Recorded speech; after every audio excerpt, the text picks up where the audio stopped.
ઉપલેટા તાલુકાના ગણોદ ગામે સ્વ શ્રદ્ધાબેન બકોત્રાની પ્રથમ વાર્ષિક પુણ્યતિથિ નિમિત્તે ઓપરેશન સિંધુ દરમિયાન ગવાયેલા ભારતીય સેનાના જવાનો માટે મહારક્તદાન કેમ્પનું આયોજન કરવામાં આવ્યું છે। રાજકોટ જિલ્લાના ઉપલેટામાં રહેતા અને વર્ષોથી ગણોદ ગામમાં નિષ્ઠાપૂર્વક ફરજ બજાવતા ડોક્ટર સુભાષભાઈના પત્ની સ્વ શ્રદ્ધાબેનની પ્રથમ વાર્ષિક પુણ્યતિથિ નિમિત્તે ગણોદ ગામના મુરલીધર આહિર સમાજ ખાતે ભવ્ય રક્તદાન કેમ્પનું આયોજન કરવામાં આવ્યું છે। આ મહા રક્તદાન કેમ્પ ગણોદ નીલાખા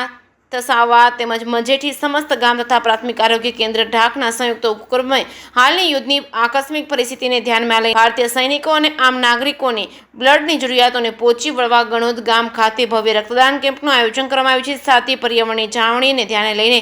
દરેક રક્તદાતાઓને ફૂલઝાડના રોપ તેમજ ચકલીઓના માળાનું વિતરણ કરવામાં આવ્યું છે। આ સમગ્ર આયોજનમાં ગણોદ સ્કૂલના દરેક શિક્ષકો, કર્મચારીઓ, આહિર સમાજના વિવિધ આગેવાનો, યુવાનો, વડીલો,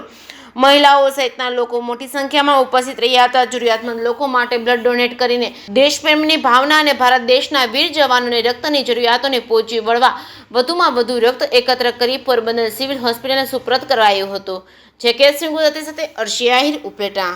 સ્વર્ગવાસ શ્રદ્ધાબેન સુભાષભાઈ બકોત્રાની પ્રથમ વાર્ષિક પુણ્યતિથિ નિમિત્તે તથા ઓપરેશન સિંદૂર અંતર્ગત આજરોજ ગણોદ ગામે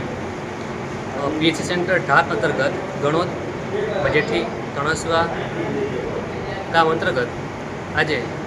ગણોદ આહિર સમાજ ખાતે બ્લડ કેમ્પનું આયોજન કરવામાં આવેલું હતું, જેમાં આશરે 60 જેટલી બોટલો જે આવેલી છે, જેનો ઉપયોગ આપણે દેશ માટે જે પોતાનું તન આપી રહ્યા છે, જે ઘડવૈયા, એના માટે ખાસ ગામના લોકોએ, આજુબાજુના ગામના લોકોએ બધા ભેગા મળી અને જે એનો કિંમતી સમય આપી અને દેશ માટે તન, મન અને ધનથી કોઈ પહોંચી વળે કે ના વળે પણ લોકો આજે લોહી આપીને જે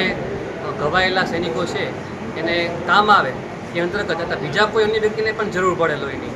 એના માટે ખાસ આ કેમ્પનું આયોજન કરવામાં આવેલું હતું અને આશરે 60 જેટલી બોટલ લોહીની